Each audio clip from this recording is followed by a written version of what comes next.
Station and for the Iowa State Extension. I like this collaboration a lot, and I hope that we can keep this collaboration going for many many years. So welcome everyone. Thank you very much for attending. And as Fred said, today I'm going to talk a little bit about heat stress. And as he said in the introduction, I am not a heat stress specialist, and what drove my interest to do a little bit more research or to really talk about heat stress uh, was understanding uterine diseases. And there is a seasonal effect on the occurrence of uterine diseases. So that's what kind of drove me to start thinking about heat stress in different ways. So hopefully we're going to review some of these mechanisms, and then hopefully we're all going to get a better understanding of mechanistically what's happening to these cows. And then we're going to talk about some possible solutions and tools that we can potentially use for the future. So this is data from NASA that is basically showing the global climate changes, right? So on the x-axis we have the years, so they have been tracking it even potentially before, but the data we have is from the 1880s up until 2020, and then the gray dots represent the annual mean averages for all of the years. And even though there are ups and downs, of course, we can see the linear trend where you see an increase in the mean annual temperature across time. If you're not a big fan of graphs and you like videos or things like this is actually a nice video that NASA put together. And I removed the audio for everybody's sake, so it doesn't sound like a refrigerator commercial. But basically, what's showing is every time that is across the years, yellow, red, orange, that means that the temperature has increased relative to what was in that area. So as we can see, the years progressing, it really aligns with that graph that I showed in the first slide, where it shows that the areas in the world, in general, are elevated. So what does that have to do with livestock? What does have to do with cattle production per se? Well, temperature is not everything, but it's a big component when it comes to dairy production, in particular when we talk about performance, lactational performance of these animals, when we talk about welfare and how that's going to drive particularly market decisions. So one very important thing that we have to discuss right in the beginning is what we use to track or to say when animals are under heat stress influence. And even though I have been talking about temperature for the first two slides, temperature alone is not the most accurate way of determining whether an animal is under the effects of heat stress or not. So we have to take into account humidity. So this is a table that is showing the temperature humidity index, which is an index accounting for temperature and humidity. And the reason why this is important, and this may explain why some dairies are in locations in desert areas as they are, is particularly this interaction between temperature and humidity. So we can see on the left side Celsius and Fahrenheit, so the temperature, and then on the x-axis on the right side, we have relative humidity. And what we can see is that if humidity is low, you need a greater temperature in order to reach the colored lines over here, which are indicating some level of heat stress. So perhaps that may drive the decision to have a dairy in the desert, for instance, where the relative humidity is low. So you're able to have greater temperatures without hitting those marks for heat stress. In talking for the THI, as I'm going to refer to the temperature humidity index from now on, there is a convention that cows start having heat stress effects, so being under the influence of heat stress at around a THI of 70. So there are research that says 68, there's research that says 70, majority is around this range. So we're going to say 70 for the sake of this conversation. And there is research, it was published in 2003, so it's a little bit old, that quantify the overall effect of heat stress in the world in four primary industry production sectors. So we have beef cattle, dairy cattle, swine, and poultry. And then what Saint-Pierre said in 2003, what he published was that there is an estimate $2.4 billion in economic losses associated with heat stress when there is no heat stress abatement method. Whereas if there is heat stress abatement, it drops to 1.7 billion. We're still talking about $1.7 billion per year in economic losses, which is a big deal, right? Now remember that this is 2003. So this morning I thought, how would these numbers would look like in 2025? So I put it in that United States inflation calculator, and these numbers today uh, would represent about $4.3 billion a year. So it is quite significant.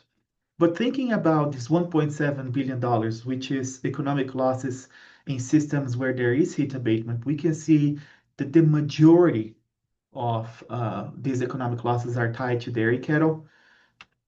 Second is beef cattle. Then we have the swine industry. And then we have the poultry industry. And perhaps these changes in economic losses across industry may lead uh, the research endeavors and perhaps justify why we have a little bit more research in dairy cattle, perhaps than in other species, right? But still in the context of dairy cattle, there is nice research showing particularly what are the projections for the future. So as of right now, we have seen that the global temperatures are increasing. Uh, by definition, this could increase the temperature, humidity, and as well. And in the context of animal production, the dairy sector seems to be the one that is the most affected. So, as I mentioned, there is a skew to have more research done for heat stress, particularly in dairy cattle, and that's potentially driven by the economic losses. So this is one of those projects published in 2019. And before I keep going, if you're interested to know where the data comes from, if you see on the bottom part here, if you copy and paste this on Google, you're going to get the exact paper that I'm using. So this study in particular is focused on understanding the projection in the future of dairy production when it comes to the US. So it captured the US map and then it plotted which are the areas where you have more dairy cows per head per square kilometer. So the area that you guys are predominantly from, seeing from the map, is one of the major dairy bubbles that we have here in the upper Midwest. And then here are just how they separated the areas. So the areas that I'm going to focus on later in the presentation is the upper Midwest and the Ohio Valley. But basically, using predictive models, what this data says on the left side of the panel is that each area will have an increase of at least 0.52 degrees Celsius per decade up until 0.82 degrees Celsius per decade. And we see that the areas where there's a greater increase in temperature per decade is actually where the dairy bubble is, up on the upper Midwest, and then we have some here on the Northwest as well. Well, you may think that if the data is depicted this way, we're not even having 1 degree Celsius increase per decade. So what's the relevance? Why do we care? Well, let's look at the other side of this equation and then plotting the data in a different way. And perhaps this might convince you that this will potentially be a problem that warrants us to find about solutions now if you're already not convinced, right? So instead of talking about degrees Celsius or anything like this, let's talk about number of days that cows are under heat stress conditions per decade, right? So again, the greater the size of the circle means the greater the number of days added in which animals are under heat stress conditions. And we can see that around this area, which is one of the areas that we have the greatest amount of milk produced in the United States, there is between 6 or 8+ days added per decade. in which animals will be under heat stress conditions, if not under heat stress abatement strategy. So that is a very significant, not only economically, but on the umbrella of factors that drive these losses, these economic losses. And we're going to talk about it throughout this webinar. So when we talk about THI, when we talk about what does it mean to have increased days per decade in which animals are under heat stress conditions, well, we're going to talk a little bit about what are these changes in performance. So this is a nice data published in 2019 in which this group followed up THI, annual THI for over 10 years in the US, and then separated between the warm months and the cool months. So we're going to say summer and winter. So the mean THI for the summer in the US as a whole is already at 69.5. So the mean THI for summer is the actual cutoff in which animals, in which particularly dairy cattle, are under the effects of heat stress. For the winter, obviously it's not. Uh, and when it comes to production of these animals, regardless if it's milk production or reproductive performance, there are changes. And I am sure that this is not new for a lot of you that I'm talking to right now. But in the summer, the energy corrected milk is smaller compared to winter. Somatic cell count is a little bit higher, but we're not going to make a big deal out of it.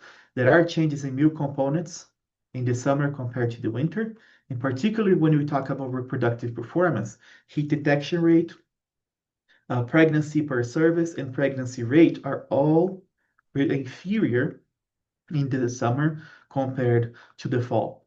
So these already highlight some of the ways that heat stress causes those economic losses, right? So diving deeper into what's going on in these cows and what are the actual numbers that are driving these key performance indicators, starting with reproduction.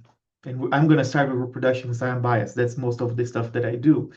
Uh, but here's another nice data that they tracked over the years. So on the x-axis, we have from 2000 up until 2017.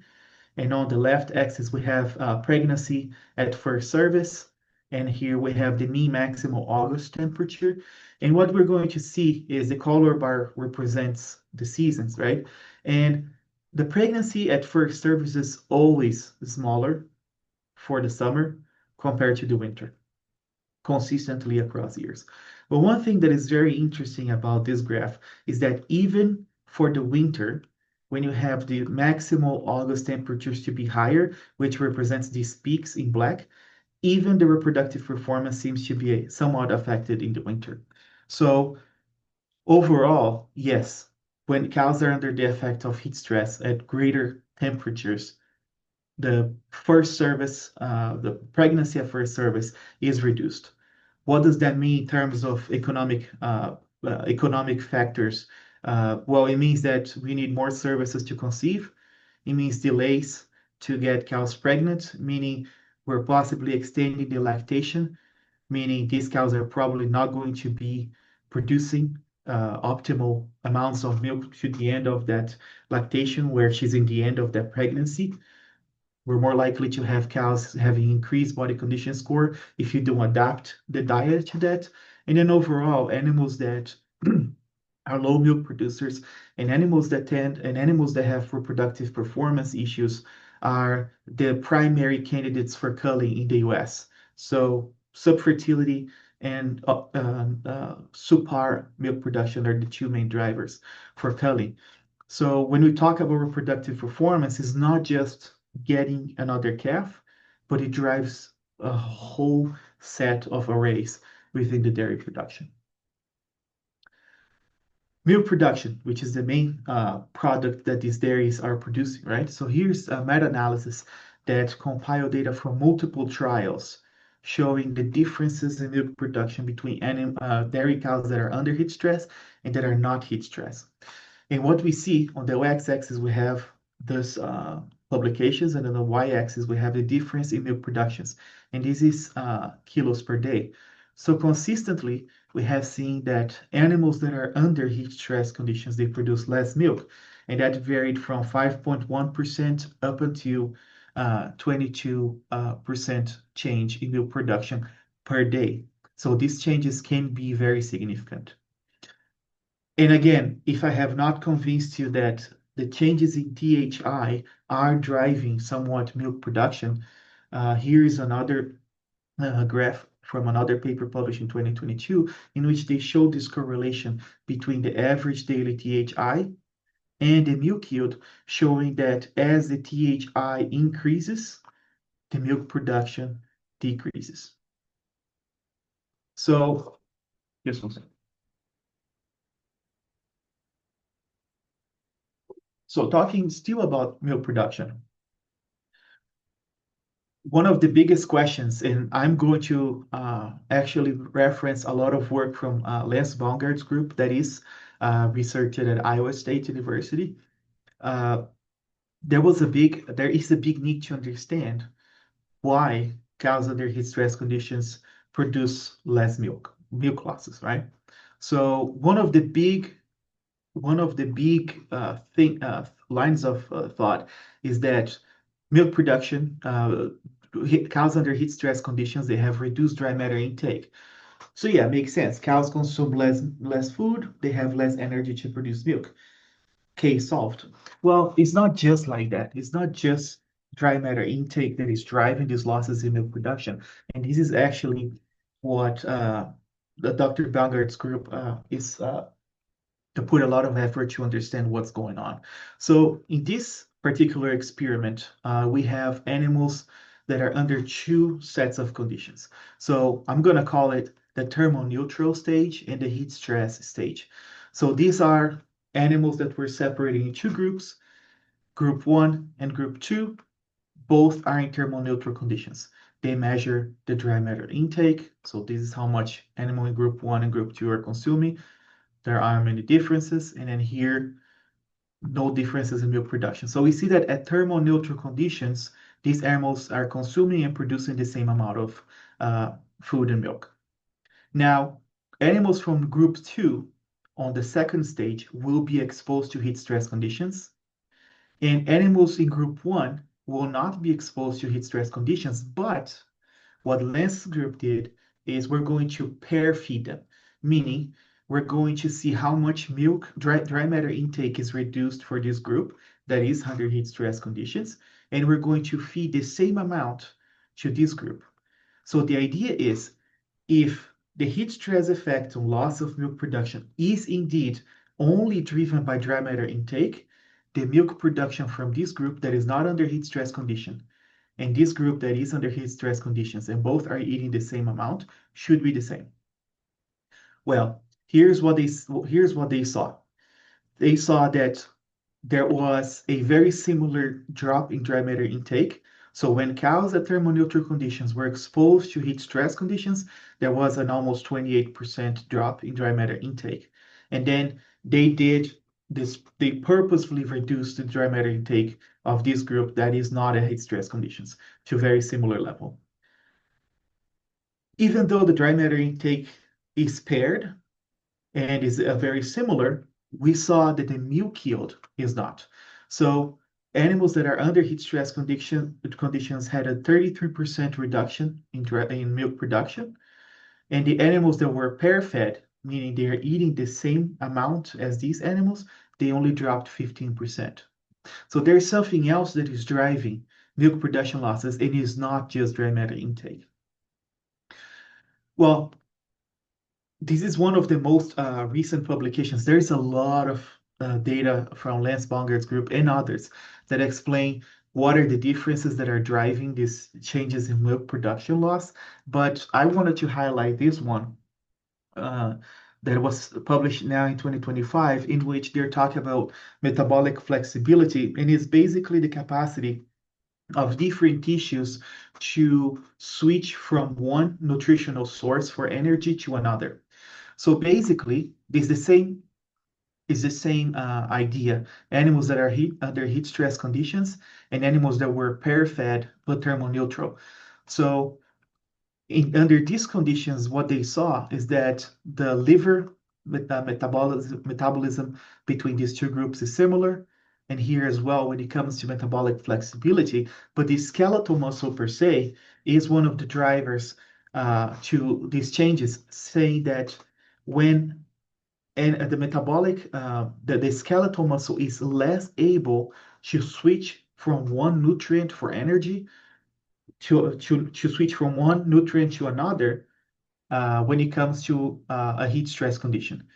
If you just do a pair feed, the skeletal muscle is able to switch from one nutrient to the other, but under heat stress condition, it does not. So this is particularly important because we're going to talk a little bit about insulin resistance later on. So the inability of the muscle to switch from one source of nutrient to the other may be why animals actually use glucose for the muscle or may be less capable of switching from other nutrients aside from glucose for the muscle, and therefore there's less glucose available for the production of milk. Well, what are other factors that might be associated with milk loss? So we also saw that animals, when they are dry and they are under heat stress conditions, they have different anatomical, morphological settings in the udder compared to animals that were in thermoneutral condition. So here, this is actually data from Jimena Laporta by the time she was in Florida. So here we have a control group, so it's a thermoneutral group, and here we have the heat stress group. And obviously, these animals were under heat stress conditions in the dry period, and then they collected memory biopsies at days 14, 42, and 84 in milk. So basically, what they saw is that over time, animals that were under heat stress conditions, they have a reduced number and size of alveoli in the udder, in the mammary gland. And then on the staining, they saw a greater amount of connective tissue, which is not functional, right? So plotting that in graphs, we see that animals that were under heat stress conditions have a reduced number of alveoli, and they have a greater amount of connective tissue. So it is possible that the morphological changes in the mammary gland early postpartum that sustains over at least until the peak or very close to the peak of lactation is one of the drivers to why these milk losses happen when are associated with heat stress. What else could be driving these economic losses, right? That are tied to milk production as well, but also to other factors, including culling and reproductive performance. Well, here's data from a lot of research from from Iowa State and University of Wisconsin, showing that as the core body temperature of cows increase, the proportion of cows standing, meaning not laying down, increases as well. So what we see is that in the proportion of cows standing is an indicator for welfare, is an indicator of how comfortable or uncomfortable these cows are. And on the same study, they are showing that as the THI increases in the barn, the proportion of cows that are standing actually increases as well.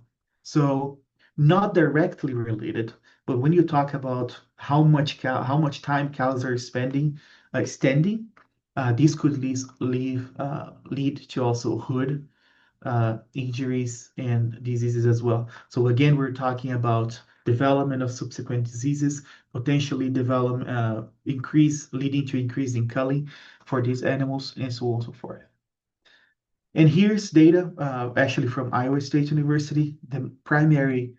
Uh, the primary goal was not to talk about welfare or behavior, but I'm using part of this data just to say that when animals are in thermoneutral conditions, they have a smaller concentration of cortisol, and when they are under heat stress conditions, focusing on the control group, which is not under any kind of experimental uh, treatment, we see that there is an increase in cortisol levels in the blood, depicting that, yes, when animals are under heat stress conditions, they tend to be under more stressful conditions, and perhaps that is one of the things of a welfare issue as well. What about health? What do we know about differences in health events that may lead to obviously changes in milk production? Because we know that some of these conditions are all associated with changes in milk production, but also culling, delays in pregnancy establishment, so on and so forth. All of this leading to economic losses. So this is data from Colorado State University showing that their greater odds ratio for the occurrence of dystocia in warm st months of the year compared to cool, the occurrence of retained fetal membranes, subclinical ketosis, displays of abomasum and mastitis. And then here also data from Iowa State. Again, the main point was not to talk about uh, the effect of heat stress, but this is specific experimental treatment. But when you look into control versus this experimental treatment, we see that somatic cell count goes up during heat stress periods uh, for the control group, which is the group that is not under any level of experimental treatment. And here's some data from Florida that was published in 2023. And this one, I particularly think is very interesting because it may explain uh, the seasonal components associated with occurrence of diseases. And going back to my background, specifically when we talk about uterine diseases and how they may be associated with heat stress, for example. So basically what was done in this project is they had two groups of cows, one at dry period, the dry period where they were under heat stress conditions, and another one that they were not under heat stress conditions. One thing that they have saw is that cows that were under heat stress conditions, they had a greater incidence of uterine diseases, greater respiration rate, and reduced milk yield. One thing that they saw, in addition, that is extremely interesting to me, is they had the raw blood from thermoneutral cows and heat stress cows, and then they incited responses to pro-inflammatory cytokines using LPS. So the raw blood of cows that were under heat stress conditions uh, yielded greater levels of pro-inflammatory cytokines compared to the blood of cows that were under thermoneutral conditions. So it is possible that because these animals at the dry period are under heat stress conditions, they are more likely to develop inflammatory conditions because they are more responsive to an insult, more responsive to uh, a stimuli. And then finally, when you combine the occurrence of diseases, this uh, overstimulation or this exacerbated response to inflammatory stimuli, for example, you're talking about these are more likely to lead to mortality. So this is data that was published in 2015. The year is not here, I'm sorry about that, from Italy. And basically what they wanted to know is what is the impact of heat stress on mortality, on the dairy cow mortality. So what they did is they evaluated the odds risk, the odds ratio of culling the cow or death associated with a heat stress wave or heat wave. So what they saw is that when the heat wave happens, compared to the previous week where the heat wave did not happen, animals are more likely to die or to be sold. And they saw that there is a persistent effect that washes over the following days. So this is the mortality one day after that heat wave passed, second day after the heat wave passed, and third day after the heat wave passed. So we can see that the odds ratio are all above one in this case, which means that they are elevated compared to when animals are not under the heat wave conditions.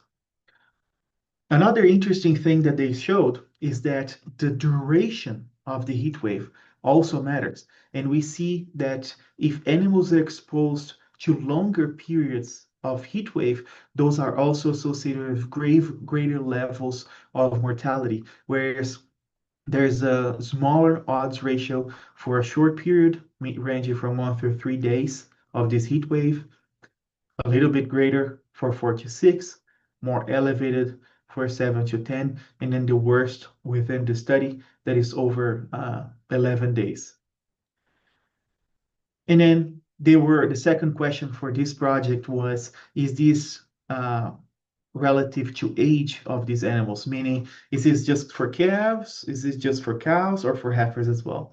Well, they saw a very similar pattern across different ages in months. So here we're talking about heifers in particular, and then we also talk about dairy cows as well in this case. And we see that the effects of heat wave and the duration of the heat wave on mortality are persistent across different levels within the herd. So one of the things this is basically a summary of what I wanted to talk about performance. So overall, changes in mortality, changes in milk production, reproductive performance, culling, all of these are drivers of uh, economic losses that were described in 2003. One of the things that this is my personal opinion is that the changes in 2003 they are somewhat underestimated considering the recent discoveries that we have found about heat stress. So Jimena Laporte's and Geoff Dall's group have been really interested about generational effects of heat stress. And you may have heard the term in utero heat stress. So this is these two main investigators. There's one of their main areas of research. And then they came up with this nice graph really summarizing their work. So the idea is if a pregnant cow at dry period is under heat stress conditions, are these detrimental effects of heat stress limited to her and not the offspring, or does it wash down to offspring even if they are under thermoneutral conditions? Which is a valid question, and as you will see later on, this is the reason why I think that study from 2003 possibly underestimated the overall effects of heat stress. So when cows in the dry period are under heat stress conditions, there is a reduction in dry matter intake. This is not news. I just showed you the other data as well. But there are also changes in gestation length, placental efficiency, immune function, and mammary growth before calving. When these animal calves, milk yield is reduced. So here in this case, on an average of 3.6 kilograms per day, adipose tissue mobilization in early lactation is reduced. So this is a capacity for lipolysis, which is extremely important to then break down fat tissue for energy utilization, is reduced. Insulin resistance is reduced, and the number of mammary alveoli is reduced. Particularly for these two, these are very important to talk about, and I think this ties back to that metabolic flexibility for the muscle, right? Because the insulin resistance is thought to be a protective normal uh, process for early lactation cows, where with insulin resistance, then you're now using the glucose to go to the mammary gland for milk production rather than to be uptaken by skeletal muscle.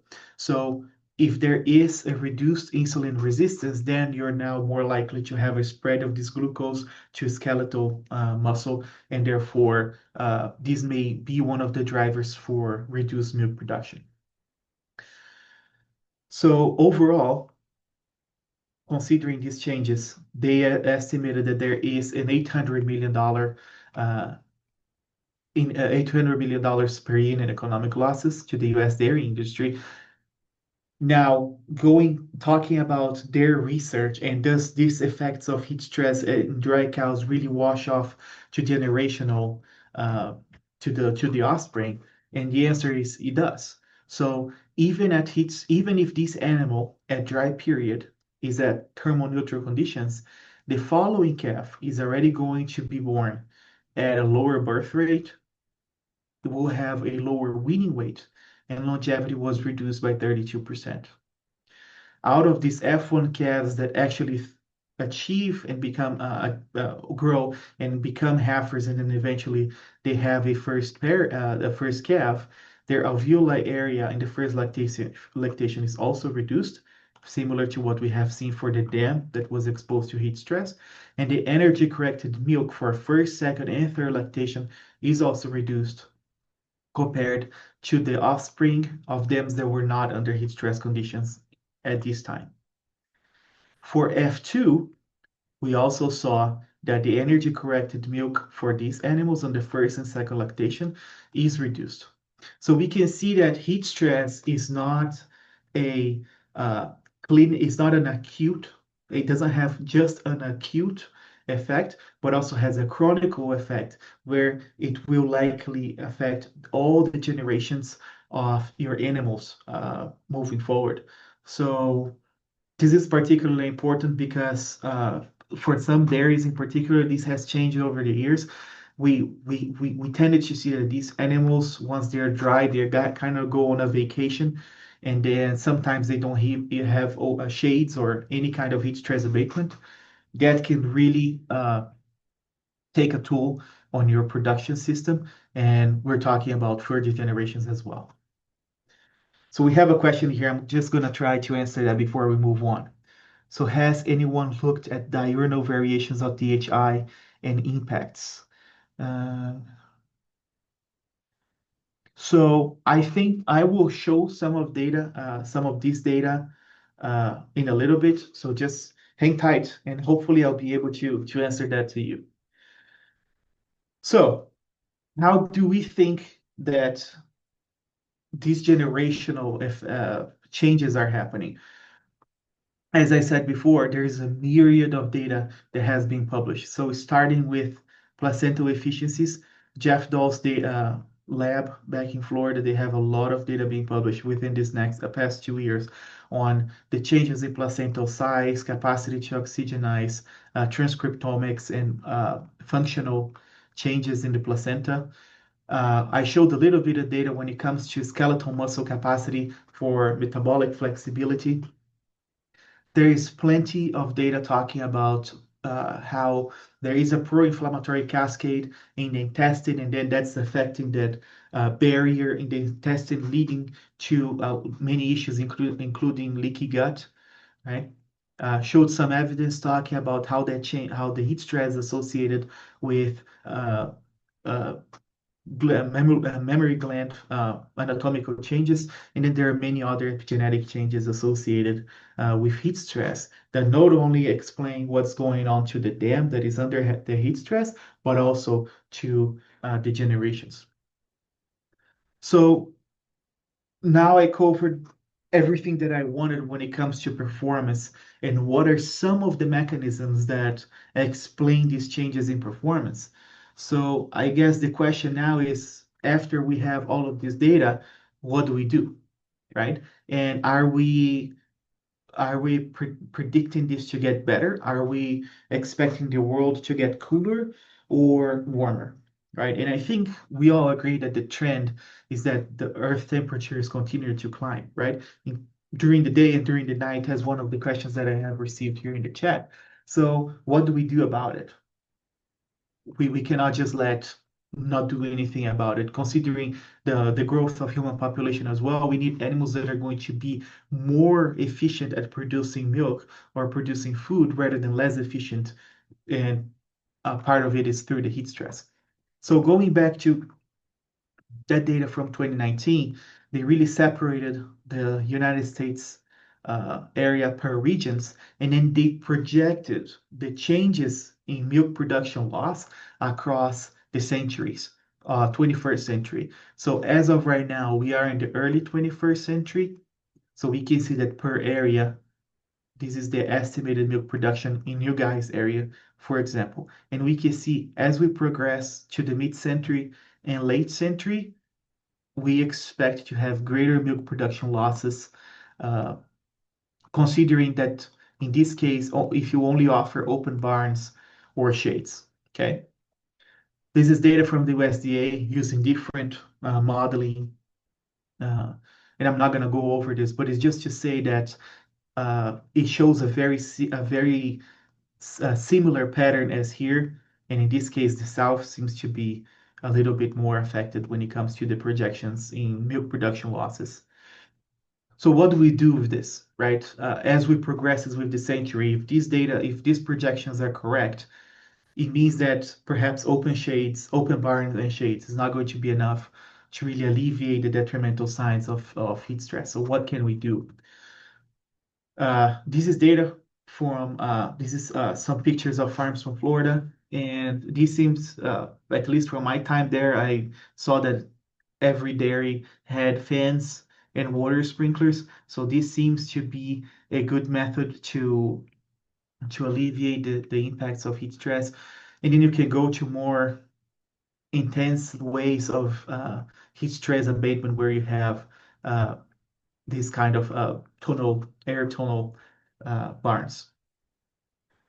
So going back to 2019 modeling, they actually estimated using different uh, methods of heat stress abatement, what are going to be the consequences in milk production losses? Is it going to help or is it not going to help? So going back to how they did this, they have late 20th century. Let's basically not think about this one. This is just a baseline. We have early 21st century, and this is where we are right now, mid 21st century and late 21st century. And then here they had four levels of heat stress abatement. They have a minimal, which is open barn or shading, moderate, which is forced ventilation, high, that is fans and misting, and intense, which is air conditioning. So they have all of those areas that I showed, but for the purpose of this audience, I focus on the upper Midwest and the Ohio Valley. And what we have seen is basically, regardless of the time in century you are, when you intensify the heat stress abatement, you have a reduction in milk production losses in kilos per cow per year, both in upper Midwest in the Ohio Valley. So yeah, if you look into heat stress abatement, if you go to a more intensified ones, at least when it comes to these models, you're less likely to lose, to have reductions in milk production.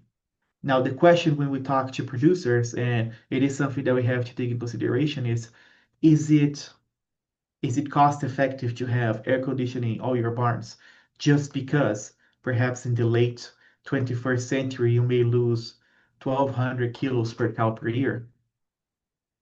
And they actually did this analysis as well to see what was the cost benefit ratio. So before I talk about the data, the way they calculated the cost benefit ratio was revenue from the additional milk produced using a heat abatement method above the base production for the minimal heat stress abatement method. Meaning they only used milk production for this calculation. And when you do that, considering shades or an open barn as the reference, we see that as you progress into the century, it doesn't look like for the upper Midwest and for the Ohio Valley that you're going to have the cost ratio benefit. The cost benefit ratio is just not there. So potentially you're losing money by intensifying the heat stress abatement strategies. Again, and I highlighted this before I talked about this data, this calculation is only taking in consideration the additional milk produced using the heat stress abatement method, but is not taking in consideration reproductive performances, culling, and the generational effect of heat stress that I showed in the other slide. So potentially, using these variables here, you may have a greater cost benefit ratio by implementing more intensified heat stress abatement methods. What else can we do? So this is actually some technology that I saw when I was in Florida. Geoff Dow has some data on it. I just couldn't get my hands on the data, unfortunately, for this presentation. But one of the things, particularly when we talk about sprinklers, is can we save water, right? How much water are we using to cool down these cows? And what research has shown that at least 6% of times when the sprinklers go off, the sprinklers go off, the cows are not underneath the sprinklers. So are we limiting the actual usage of the sprinklers and therefore basically discarding water. Uh, so that's one of the reasons why they started doing these smart sprinklers. And at least from what I can remember from Jeff Dahl's presentation, there were milk production and reproductive performance was very similar between the cows in the barns that had the sprinklers, the smart sprinklers, and those that didn't. And they were able to save, if I'm not mistaken, between 70 to 80% of water. So I'm not talking about any specific company and make sure to remove all the brands because I'm not sponsored by anybody. But this is something to think about when it comes to how can we uh, implement a more intensified heat stress abatement method without incurring into those market issues, particularly when it comes to water utilization that we know that is a prevalent conversation in our field. This is straight out of the oven. So published in 20 now August 14th, 2025, where Jimena Laporta's lab just validated a heat stress abatement methods for dairy heifers that are housed outdoors, which is this pressure tube ventilation. So there's constant airflow over here, and there are these holes that are now offering constant flow of air for these dairy calves over here. And then they used these calves over here as controls, which is just a shaded pen for these animals. And basically what they have saw is that rectal temperature and respiration rate was smaller for these animals that were under this ventilation tube compared to the ones that didn't have any airflow. Another one that we have seen increased number of research about it, and I think is still ways to go, but at least I heard semen companies talking about this. Is this leak gene, which is a modified a prolactin receptor. So basically, this leak gene, if I'm not mistaken, was firstly described in Puerto Rican herds. And basically, what it means is you have animals with short hair. So this is a sleek cow, and this is a regular wild type cow. So you can see the changes in hair size. This is a sleek cow with short hair. Different skin color. So this is a sleek cow, and this is a wild type cow. And then they describe the capacity of sleek cows to better regulate body temperature at heat stress conditions. So for instance, here, data published in 2014, when you see the rectal temperature of sleek cows, which is the triangle across the day, they were consistently reduced compared to the wild type, which is the closed circles across the day. When you look at respiration rate, a very similar message where the sleek cows represented by the triangle have a slower respiration rate compared to the wild type animals.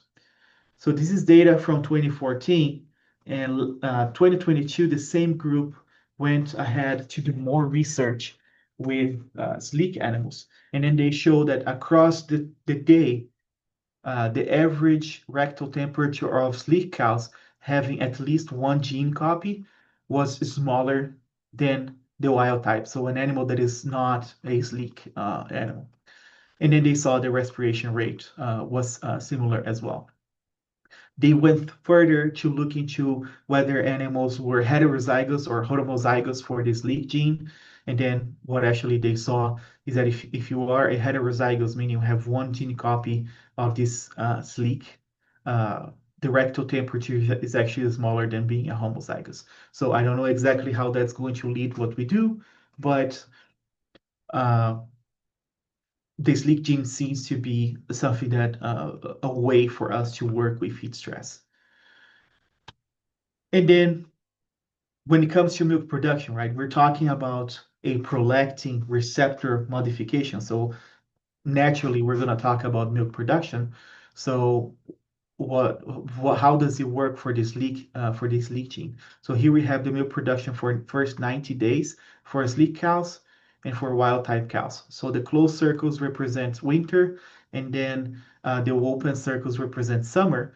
And we can see that while the wild type cows, the non-sleek cows, they produce less milk over the summer, there isn't a clear pattern for the sleek cows between summer and the winter. things to take in consideration. For this study, they only had 11 sleek cows, and they paired with 274 wild type cows. So because of the low number of cows, this may justify why we have such a variation in this milk production. And then finally, what about reproduction? So why are we going to implement sleek cows if perhaps they take more time to get pregnant or even if they are infertile? So this data was published from Peter Hansen's lab, which is one of the researchers that is leading this scientific endeavor. And then basically they created animals, sleek animals using CRISPR-Cas9 technology. And then what they found is that there was no evidence for deleterious effects of the sleek mutation on carcass characteristics or male reproductive function. They didn't study female reproductive function, but this is a good indication that at least the data we have, we could use sleek cows to alleviate the effects of heat stress somewhat naturally, right? But also not have major changes in milk production and perhaps not changes in reproductive performance. As I said, I think there is a long way to go before we can start thinking about implementing this largely in the US, but I think the future is bright when it comes to this. And I didn't particularly talk about the differences in THI during the day and during the night, but as you could see for this leak data, when it comes to the times of the day, there is some indication there that if you use this kind of technology, this kind of technique, it may benefit cows throughout the entire day. And then finally, I'm not going to go over this much in depth because I'm not a nutritionist, but there is research showing evaluating chromium supplementation, Saccharomyces cerevisiae. There is a commercial blend that is a mix of microbial ingredients, vitamins, and aluminosilicates. I'm not going to say the name. And rumen protected choline that it hasn't been consistent when it comes to being beneficial to alleviate the effects of heat stress. And there is one of these studies showing, for example, how this mix of microbial ingredients may benefit milk production for animals under heat stress conditions.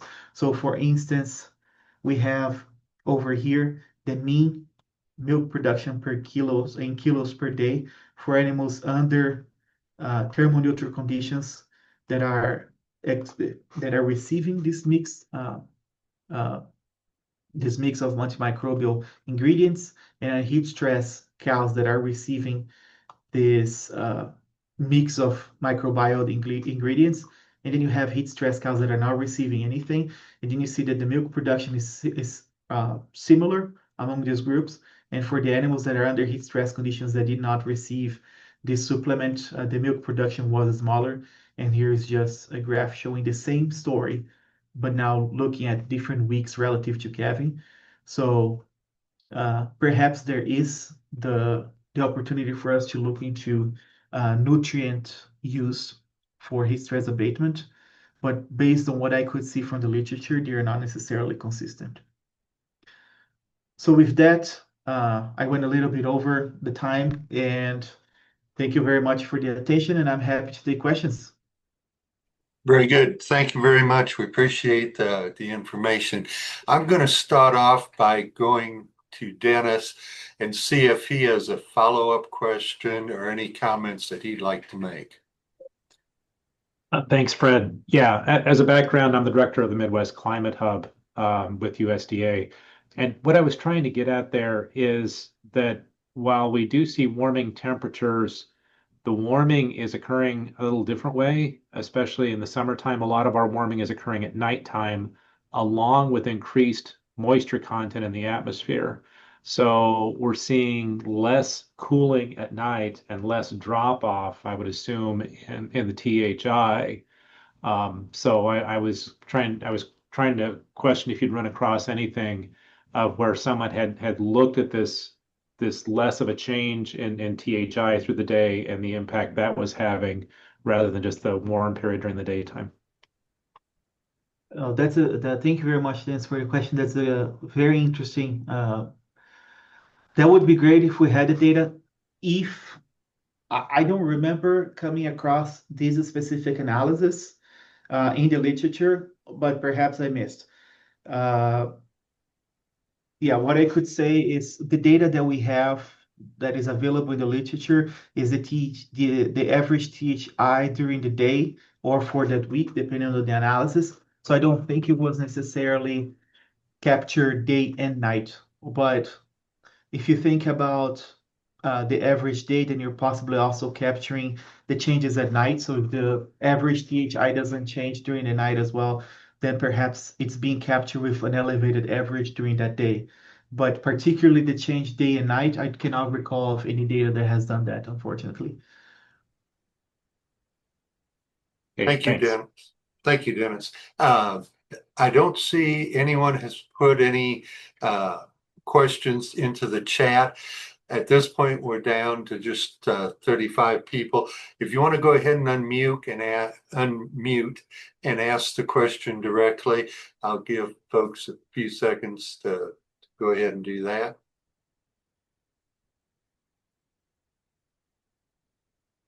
Okay, I'm not hearing anything. We did get a question come in. Nick asked, has anyone looked at wet bulb temperatures and cattle stress rather than THI? That's a great question. And I remember that they have, particularly the older studies, if I'm not mistaken. The more recent studies, they tend to use DHI, but the older ones, if I am not mistaken, I might be wrong, they used what bulb temperature. But I cannot quite recall what was published, but I'm assuming it's probably very similar to what has been described with DHI. Okay. You had mentioned that the standing response during heat stress. And my question is, does bedding type change the standing behavior if we're at sand versus shavings versus straw? That's a good question. I don't think for that, I'm trying to recall that particular paper, and I think for that it was primarily Holstein. So I don't think they would be able to tell breed effect or in this case the source of the bedding. But yeah, that would be an interesting one to see. I don't recall any other paper that has done that use THI or body count temperature and then shavings. That would be an interesting thing to look at. Okay. Did you find any data that talked about heat stress related to lameness and hoof disease? Heat stress, lameness, and hoof disease. Okay. The data that I have seen, if I'm not mistaken, Nigel Cook from Wisconsin has quite work number of work related to lameness. This one is the one that I can recall, and it actually from him the temperature, uh, but particularly for lameness, heat stress period, non-heat stress period, and prevalence of lameness issues. That one I don't recall. Okay. You talked a little bit about the slick genes and slick cows. Mhm. Do they suffer any winter health issues more than the wild hair, especially pneumonia and lung issues? That's a good question. I don't think this one was described. Now, taking in consideration that most of these studies with this leak gene were done in Puerto Rico and Florida. So we're not talking about winter that is as, intense as Wisconsin, New York, so perhaps if these animals one were studied under these conditions, perhaps we would have a description of these events, but I don't remember seeing anything when it comes to health of these animals. Okay. I'll go ahead and, yep, Raphael. If a farm has limited resources, what should be prioritized first for the biggest impact? Fans, soakers, shade, or management changes? That's a good question, Rafael. So this is a tricky one because it all depends on what are the management or what do you have, right? So I think that the first thing you should think of is shades because they're the easiest and cheapest ones to implement, right? Even though there isn't much data on implementing soakers in a dry lot condition, let's say, for instance, or in a barn. If you only have soakers, I don't think we have much data on just the soakers.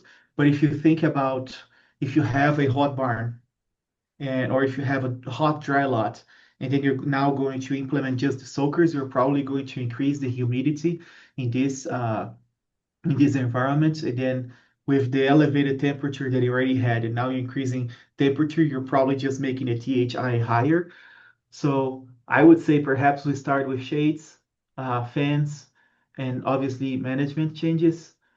So in this order, starting from the easiest one to implement to the hardest and most expensive ones and see how it goes.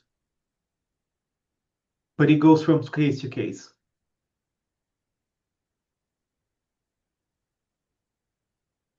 Okay. Every time I start, we get another one coming in. That's a good thing. Anybody go ahead and either unmute and ask direct or type in. I'd like to do just a little bit of housekeeping here. Again, thank you, Dr. Figueiredo. Great presentation. We will send an email out when we have the program archived, and in that same email will be a URL for evaluation, and we ask folks to strongly consider doing that evaluation for us. It helps as we move to the next programs. Awesome. Thank you very much, everyone, for attending. Thank you very much, Fred, for the invitation. I'm very happy to be here and contribute. And yeah, if you guys have any questions or anything, feel free to reach out to me through my email. Very good. Again, thank you. And at this point, I will go ahead and release everybody in this webinar. Thank you.